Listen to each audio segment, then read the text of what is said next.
مبروك يا جماعة، وألف مبروك يا إخوانا، وألف مبروك للجميع. إمام عاشور زملكاوي. والله زي ما بقول لحضرتك كده، إمام عاشور زملكاوي. وتفاصيل وكلام وكلمتين مهمين ومثال كده بيحصل في الأهلي، وأخبار بتحصل في الزمالك، وتصريحات هنا وتصريحات هنا. بس أنا عايز أديكم شوية أمثلة لازم حضرتك تركز فيها وتسمعها، وتبقى عارف ايه الفرق وايه الحاجات والتفاصيل الصغيرة اللي بتخلي الاهلي بينطلق وما بيقفش على لاعب. بسم الله الرحمن الرحيم. الاول كل سنه وحضراتكم طيبين. اثبت حضورك بلايك، واثبت حضورك بكتابه عاش الزمالك. حتى لو اهلاوي اكتب لي عاش الزمالك يا عم. ايه قصه امام عاشور زملكاوي وامام عاشور؟ مبروك يا جماعه، بجد يعني بجد انا لازم اقول لكم في البدايه كده مبروك. مبروك على ايه؟ مبروك علشان امبارح في تصريحات حصلت وكلام حصل، وبقينا مبسوطين بيه وبنحتفل وكأننا جبنا امام عاشور. معرفش اصلا يعني، هل حضرتك كزملكاوي لو افترضنا يعني جدلا كده وخيالنا سرح وشطحنا بخيالنا والاهلي عرفنا ناخد منه امام عاشور، معرفش ازاي ناخده بس عرفنا ناخد امام عاشور، هل حضرتك اصلا هتتقبل عودة امام عاشور لنادي الزمالك؟ طيب ايه اللي حصل يا عم؟ تعالى اقول لحضرتك ايه اللي حصل، بس يا ريت حضرتك كده تاكد لي بسرعه الصوت شغال واثبت حضورك بلايك، علشان بس للاسف الشديد الفيديوهات عندنا ما بتوصلش للناس والحاله يعني سيئه جدا. وحضراتكم ايضا يعني اعملوا لايك علشان تجيلكم الفيديوهات الجايه، ولو اول مره تتابعنا يا ريت تكون عامل متابعه. ايه يا عم اللي حصل امبارح؟ الاعلامي الزميل الصديق العزيز كابتن احمد جمال، احمد جمال من الناس اللي بعزهم ومن اصدقائي الشخصيين يعني. طلع كان معايا امبارح كابتن محمد عبد الله، كابتن من كباتن نادي الزمالك او من الناس اللي لعبوا في نادي الزمالك والاسماعيلي والاهلي، لعب في كذا مكان. وسمعنا، بقول لك ايه، تعالى اسمع تعالى اسمع كده، واثبت حضورك بلايك وانت بتسمع. تمام تمام. ومصر كلها عارفه انت اصلا ايه عارف اقول لك على حاجه؟ ما ينفعش. انا بتكلم ايه، لازم يكون اللاعب اذكى من كده. لا انت عارف، هو يعني هو من الناس المقربه ليا، تمام؟ وممكن انا بكلامي ده ممكن اضره. يوم ماتش الزمالك وفيوتشر، واحد قاعد بيتفرج اكنه شغال او قاعد درجات الثالثه يمين. لا مع كل احترامي لحضرتك انا عايز اكتر من كده. لا انت تشوف. يبقى في انفصام بقى في الشخصيه انت تشوف. يبقى في انفصام. صح. يبقى في انا كلامي ده ممكن يضره. لا يبقى لا معلش، عايز حاجه، معلش ده تصريح مهم قوي. والله. هو انت اللي كنت قاعد معاه؟ يا جماعه الكاميرا عليه مش عليا انا. والله قاعدين بنتفرج على ماتش الزمالك وفيوتشر. يا اخوانا الكاميرا عليه مش عليا انا. انت كده هتخلص على لا مش هخلص. معلش اللي حصل هو بيشجع الزمالك. خلصنا عليه كده. شو انا بقول لك، انا عارف ان كلامي هيضره، بس هعمل ايه؟ انت الله يسامحك. يعني هو في الاول وفي الاخر ده شغله، وهو خلاص. مبروك يا جماعه كده خلاص، امام عاشور زملكاوي. انا استفدت ايه بصوت؟ فاكرين انتوا التصريح بتاع استاذ مرتضى منصور لما في يوم من الايام الزمالك الحكم ما حسبش الكوره بتاعت احمد سامي اللي جت في الايد، فبعد كده طلعنا نقول ايوه والله العظيم يا ديلميرو. انا استفدت ايه؟ والله العظيم بجد انا استفدت ايه؟ انا كزملكاوي استفدت ايه؟ هل مثلا كده امام عاشور مش هيبقى في الاهلي؟ لا. طب ايه الفرق اللي بيحصل في الاهلي؟ هقول لحضرتك حاجه الاول، بس ارجوك اثبت حضورك بلايك ومتابعه حالا، واثبت حضورك بكتابه عاش الزمالك، واكتب لنا بس ان الصوت شغال وكل حاجه شغاله، لاني مش شايف غير تعليق واحد اللي كتب لي اللي هو بتاع كابد الميرو ده، بس كده ده التعليق الوحيد. للاسف الشديد في مشكله تقنيه حاصله، لكن مهم خلينا نتكلم في المهم. خليني البس لك النضاره عشان ايه؟ انا هتعصب دلوقتي تمام، وهقول كلمتين غريب يعني، كلمتين من الواقع. اولا التصريح الغريب اللي حصل ده، او الحدث اللي شغال، او الكلام والاحتفالات اللي حاصله بالتصريح ده حاجه تحزني كزملكاوي. يا جماعه في الاهلي خرج حسام عاشور كابتن الاهلي التاريخي، مفيش 10 من 50 مليون اهلاوي مثلا ولا 60 مليون اهلاوي، 10 منهم بس اللي اتكلموا عن حسام عاشور بعد لما خرج من الاهلي. لان اللي بيخرج من الاهلي عندهم هناك نظريه ان الاهلي فوق الجميع. حضراتكم احنا بنحتفل ان واحد كابتن من او لعيب كوره سابق قال ان هو يعرف. طب ما امام عاشور زملكاوي، امام عاشور يا عم معايا انا شخصيا كان زملكاوي درجه ثالثه. امام عاشور هو اللي راح عمل لي اد زمان، وهو اللي كان عامل لي فولو، وهو اللي بعت لي، وهو اللي عمل زمان كل الكلام ده، لما انه كان شايف ان واحد زملكاوي فعرفني بالشكل ده، هو اللي اتعرف عليا. متخيل انت؟ متخيل حضرتك؟ وانا عارف ان امام عاشور من جواه زملكاوي، لكن استفدت ايه؟ هل ده هيخلي امام عاشور، شوف اما جاب الجون فينا في الماتش بتاع الكاس احتفل بشكل عامل ازاي؟ اعتذر لجمهور الزمالك وعمل كده وحقكم على راسي واتأثر ودمع والحاجات المحترمه دي كلها، لكن ما ينفعش ان محور الكون كله حاليا يبقى امام عاشور، بكائنا على رحيل امام عاشور وبنحتفل ان امام عاشور من جواه زملكاوي. يا عم امام عاشور من جواه زملكاوي اكتر مني، استفدت ايه؟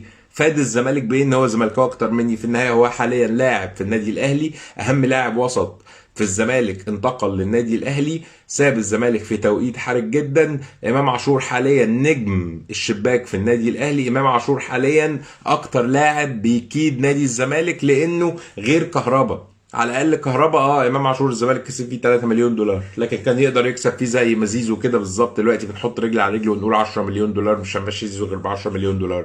كان يقدر الزمالك يعمل حاجات كتير قوي بامام عاشور، كان يقدر الزمالك يبني على امام عاشور فريق كامل، لكن للاسف الشديد حضراتكم مودينا في حته اسمها ميه البطيخ. والله العظيم ميه البطيخ، واسف على التعبير ده.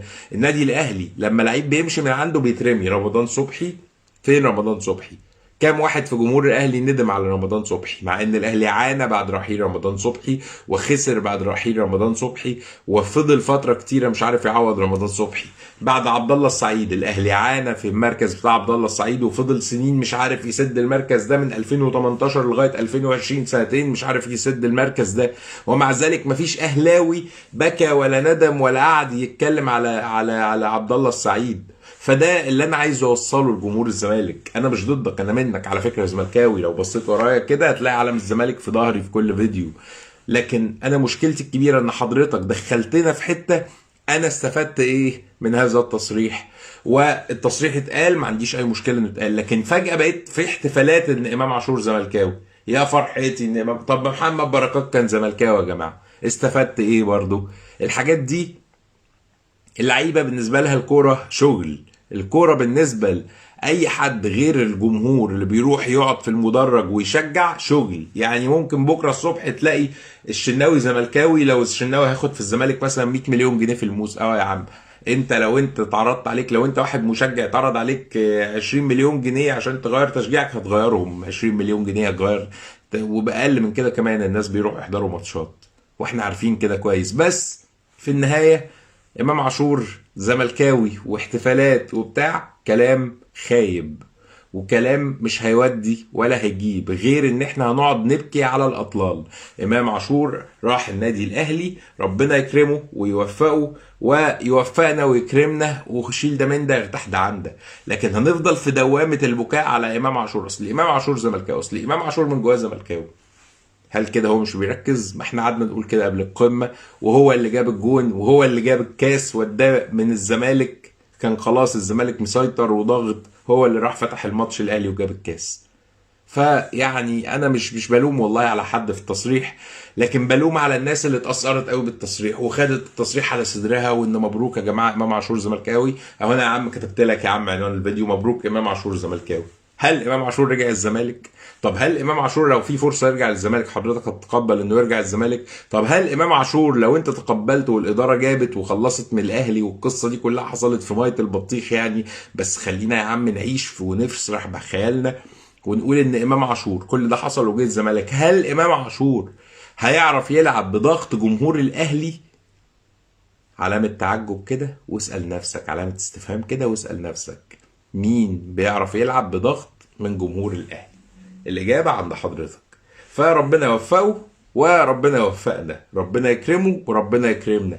حب ناديك لكن ما تحبش لاعب فوق ناديك، وده اللي بيخلي الاهلي دايما بينطلق. ودي الرساله اللي انا بوصلها لحضراتكم، اللي يقول لك احتفالاتك او اللي يعمل احتفالات علشان لاعب مش عشان فريقه، يبقى احنا كده في ورطه كبيره ومشكله كبيره قوي قوي قوي قوي. من فضلك اثبت حضورك بلايك وشير الكلام ده في كل مكان. يا محمود يا احمد يا مادو، هو ليه مش بيظهر لينا لما تفتح لايف؟ ما هو بقول لك يا استاذ محمود ان حضرتك عشان كده بطلب لايك، والناس بتزعل مني لما افضل اقول اعملوا لايك. يعني أنا لسه حالا التعليقات بتاعتكم بدات تظهر، متخيل معايا؟ فيا استاذ محمود اتمنى من كل اللي بيتفرج، لو عايز تشوفنا تاني يا عم اعمل لايك، لو مش عايز خلاص، واعمل متابعه للصفحه وحط صفحه في المفضله، واروح كمان على اللينك اليوتيوب ده اعمل سبسكرايب هناك، محتاجينكم على اليوتيوب كمان معانا. و خلاص خلصنا. امام عاشور اهلاوي وبيلعب في الاهلي ومحترف في الاهلي، والدنيا حلوه معاه في الاهلي، والظروف حلوه معاه في الاهلي، والناس بتحبه في الاهلي، ولما يخف هيفضل لعيب في الاهلي، وقدامه سنين في الاهلي، وخلصنا بقى والنبي يا جماعه. وتصريح طبعا كابتن محمد عبد الله انا عمري ما هكدبه، وهو الراجل حلف، وطالما حلف يبقى هو مصدق. انا عمري ما بكدب حد حلف حتى لو كلامه مش مظبوط، لكن هو الراجل حلف، وانا عارف ان امام عاشور والله زملكاوي، ودي بحلف لك. بس استفدت ايه؟ خلاص قصه بقى بيأذيني اكتر انه زملكاوي على فكره، مش بتسعدني يعني. وجمهور الاهلي بيعرف يتعامل كويس قوي في الحاجات دي، غيرنا احنا بنفضل نندم نحسس امام عاشور ده ان هو محور الكون. لو امام عاشور ده كان جه من الاهلي للزمالك، جمهور الاهلي ما كانش ندم عليه دقيقه واحده، ما كانش هيندم عليه، كان هيتعامل معاه بطريقه تانية انتوا عارفينها كويس.